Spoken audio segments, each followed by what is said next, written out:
Life Basics isinalin sa Tagalog 2024. Walang dapat katakutan sa buhay, ito ay dapat lamang unawain. Ngayon ang tamang panahon upang mas maunawaan natin, upang mas kaunti tayong matakot.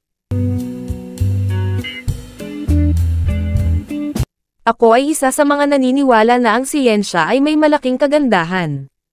Ang isang siyentipiko sa kanyang laboratorio ay hindi lamang isang teknisyano, siya rin ay isang bata na inilagay sa harap ng likas na mga pangyayari na humahanga sa kanya tulad ng isang kwento ng engkantado.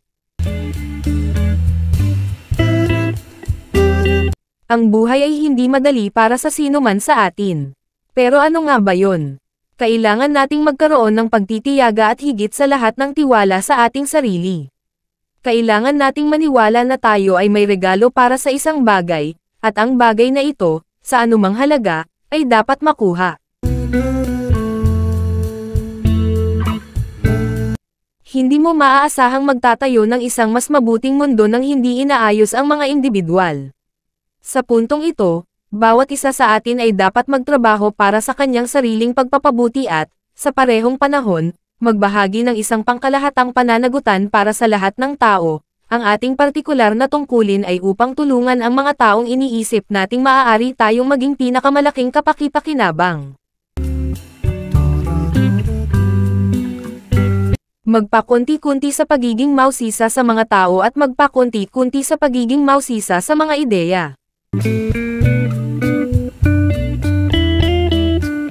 Walang dapat katakutan sa buhay. Ito ay dapat lamang unawain. Kailangan nating maniwala na tayo ay may regalo para sa isang bagay, at ang bagay na ito, sa anumang halaga, ay dapat makuha. Ako ay tinuruan na ang daan ng pag-unlad ay hindi mabilis o madali. Huwag kang dapat matakot sa ginagawa mo kapag ito ay tama. Hindi mo napapansin ang mga nagawa, ang iyong nakikita lamang ay ang mga bagay na dapat pa lamang gawin.